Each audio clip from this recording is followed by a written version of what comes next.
Hello everyone, my name is Prima, and if you look at the world of Pokemon, you might just notice that in a lot of ways, it's just like ours. But unfortunately, that also means the bad, such as climate change, pollution, and of course, people hunting Pokemon. And we've known about this since the beginning, since Generation 1. Grimer and Muck are a pretty good example of this. These Pokemon are not born out of a natural environment, but out of a human-made one, pollution. And Galarian Corsola is also shaped by the decisions of humans, such as this one being affected by climate change. Pokemon, just like the animals in our world, can also be threatened with extinction. Lapras is a big example of this. This Pokemon has been overhunted and poached to almost near extinction because it's a very docile Pokemon, and people took advantage of this. This actually reminds me a little bit of the dodos in our world, who we often call dumb. We call them dumb birds. But they weren't really dumb at all. They just weren't used to humans. They weren't adapted to humans overhunting them, and they did. So they took advantage of their nature. And eventually, this led to Lapras being so rare that at night, if you hear really closely, you can hear one sing. But not because it's happy or anything, but it's singing because it wants to find other members of its species, because it's just so alone. And that's just really depressing, honestly. Another Pokemon that comes to mind is Stantler. This Pokemon was implied to be near extinction in the past because people wanted to get their horns and to sell them for profit, which is also just really terrible. I mean, after all, there's a reason why these Pokemon are so rare in the wild. Actually, regarding rare Pokemon in the wild, has anyone ever considered why starter Pokemon are that rare? I mean, perhaps starter Pokemon are just completely extinct in the wild, and the only reason that we actually keep them around is because they make great Pokemon for young trainers. I mean, have you ever considered that maybe a professor gives you one of these Pokemon so you can, I don't know, beat the league, evolve that Pokemon, maybe, bring it to the daycare so you can, you can help that species prosper again. Although that's probably also not a good idea, because then you're releasing a Pokemon that the current ecosystem is not used to into the wild. But, that's a whole other discussion. Anyways, humans have been affecting the Pokemon world in obvious and not so obvious ways. But this is not a topic I can handle on my own. So I brought someone with me who is also knowledgeable about this kind of stuff. So say hello to BulbaTrainer, everyone. Hey everyone, this is BulbaTrainer. And hello, Prima Diva. Thank you so much for having me here. I'm really excited to look at some of the damage humans have been doing to the Pokemon world with you. And since we started with Pokemon that are hunted, I wanted to add some more. In Sharpedo's entries, it mentions that it's hunted for its shark fins, and specifically mentions overfishing. Mudbray and Mudsdale are another unfortunate victim of such an occurrence, though I'm still not sure what they were hunted for. It's stated they used to be all over the world, now they're limited to just Alola and Galar. I like to think of the Safari Zone as a representation of the good effect humans can have on the Pokemon world. Nearly every region has one or something similar, but since Gen 1, it's been the place that you can go to find rare Pokemon. From my perspective, probably because the Safari Zones are a safe place for those Pokemon. The humans of Kanto decided to help keep these endangered Pokemon from being poached by making a sanctuary for them. In a lot of the cases of Pokemon limited to the Safari Zone in Generation 1, in Generation 2, those same Pokemon can be found elsewhere. I think that shows recovery, and the Safari Zone might have helped with that. So, the Safari Zone is a great response to Pokemon being threatened by extinction, but its existence is also a sad reminder that the creatures you've seen there have been in a lot of pain in the past. Look, I'm really happy that it's there, but again, it's humans who caused the almost extinction to begin with. So it's hard for me to enter a Safari Zone without being reminded. Of course, there's also the possibility that some of the Pokemon in the Safari Zone are maybe just going extinct due to natural forces. Maybe others are just outcompeting them.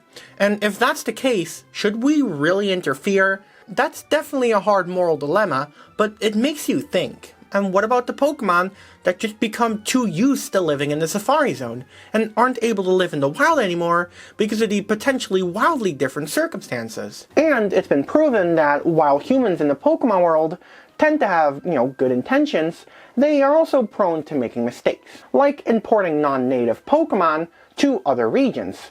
Take the Gumshoes line and the Alolan Persian line, for example. Yungoos and Gumshoes were brought over to Alola to deal with the absolute infestation of Alolan Raticate and Rattata.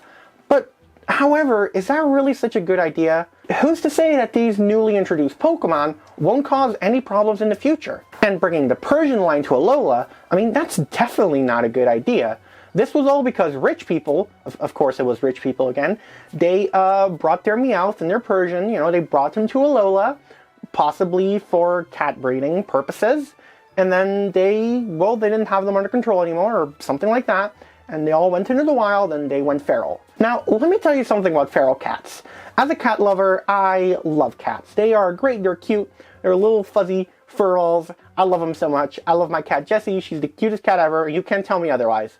But introducing a cat to an ecosystem is about like the worst thing you can ever do, because it'll mess things up. It's really dangerous and it just does not care about the rules, okay? And this might sound like a stretch, but have you ever considered what happens when you release your Pokemon into the wild? All those eggs you spend hours breeding to get a shiny.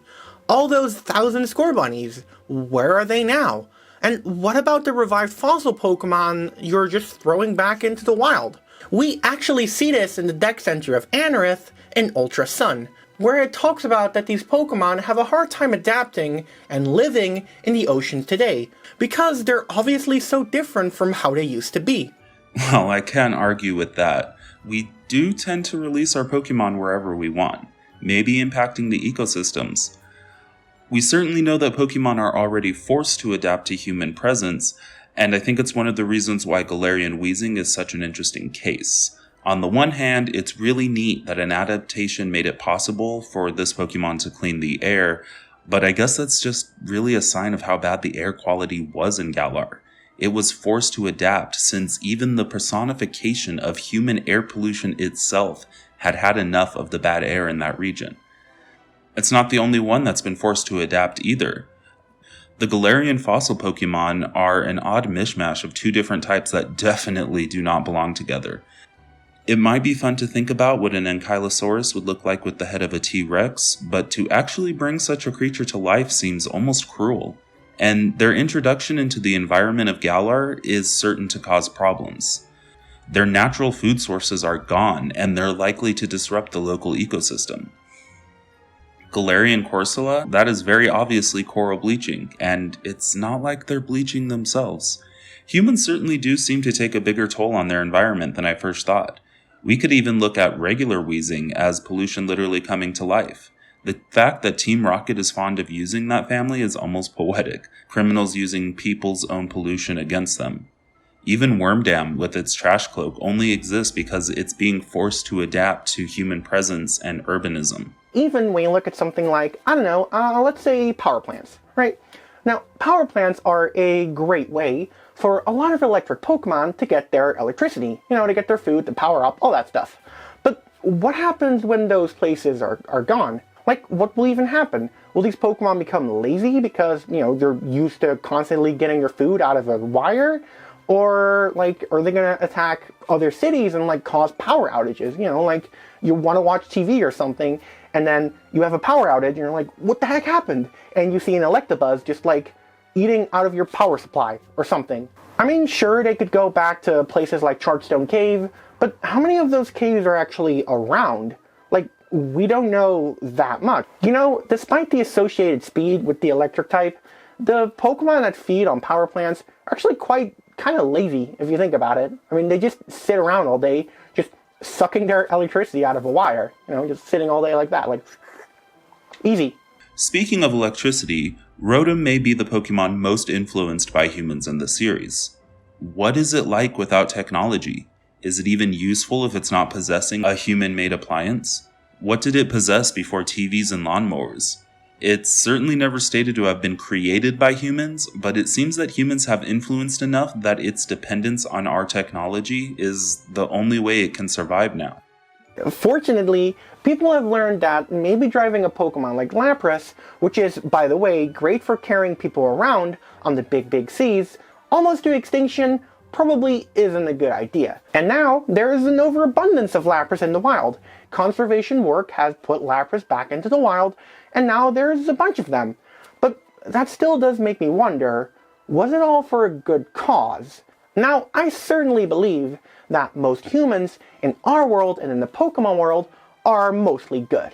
But unfortunately, as we see currently in our world, people in power can be really, dickbags, just evil scum sometimes.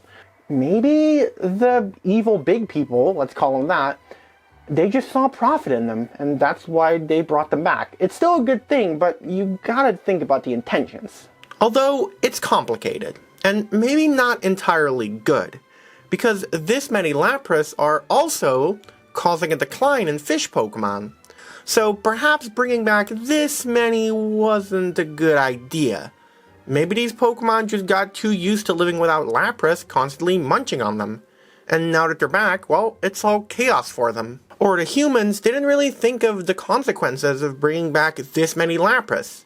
Yeah, sure, anyone would think that it's a good idea because you're bringing them back. Like, if these Pokemon were not that common in the wild before all of this, like, they weren't really rare, but they were, like, kinda rare, then, well, it's a good idea to make them kinda rare again, instead of common, you know? Like I mentioned earlier, Grimer and Muck are because of the pollution of the world, but then you also have Garbodor, which is straight up made from human waste. But that makes me wonder, if the world is suddenly clean again, and it's all good and smile and rainbows and stuff, what will happen to these Pokemon? Will they then die out? A lot of questions can certainly be asked. That poses an interesting ethical question. If the product of something negative like pollution is a sentient and arguably innocent life form, does that mean that life form is deserving of its fate if correcting the pollution might wipe them out? Shockingly, Voltorb and Electrode were almost certainly created by humans. Something seems to have happened during the production of the Silph-Co Pokeball that created this creature and is still creating them, meaning more disruption to the ecosystem. However, you and I, Prima Diva, have discussed the possibility that Voltorb are born from Pokeballs discarded by trainers when they fail to catch Pokemon, which would still be human influence, but in a different way. There's certainly something worrying about how humans have disrupted the ecosystem subtly, but there's also cases where they've done it much more directly, too. The Kalos War is perhaps the most prominent example of humans negatively impacting the environment. Even though the actual use of the weapon happened 3,000 years ago, or 3,000 years before the events of X and Y, the scar that it left on the land is still very much visible in the graves of the Pokemon found on Route 10. I can't help but look at these graves and wonder what Pokemon populations were decimated during that time. How many species and individuals were extinguished in that moment, and how long did it take them to recover, if they did at all? AZ's Floette was able to come back, but how many others weren't so lucky? Even here in this child-friendly game, the impact of human interference and sometimes malevolence can have catastrophic consequences to the degree that we don't even know for sure if the region has fully recovered. The resurrection of the ultimate weapon by Lysander shows that those impulses in some humans are still present. Maybe that callousness in a less extreme form is what causes humans to continue to interfere in the Pokemon world as they seek to find a balance between their society and the natural world.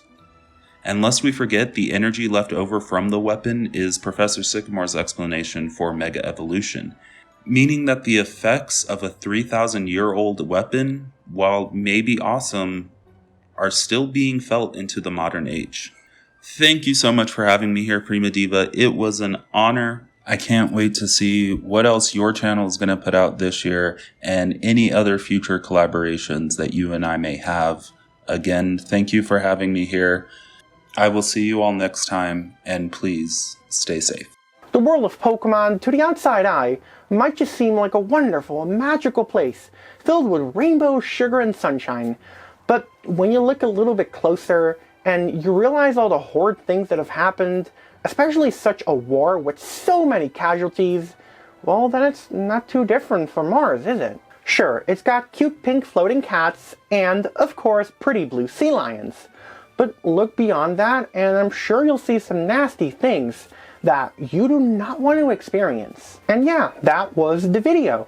Thanks a lot for Bulba Trainer for being here. If you don't know who he is, seriously, I couldn't recommend him more. He has a lot of cool videos that share unique views on the world of Pokemon, and he certainly has a lot of knowledge. So if you love my channel, you'll certainly love his channel. So go check him out, go to his channel, drop a sub. He deserves it 100%. So, did we forget to mention something?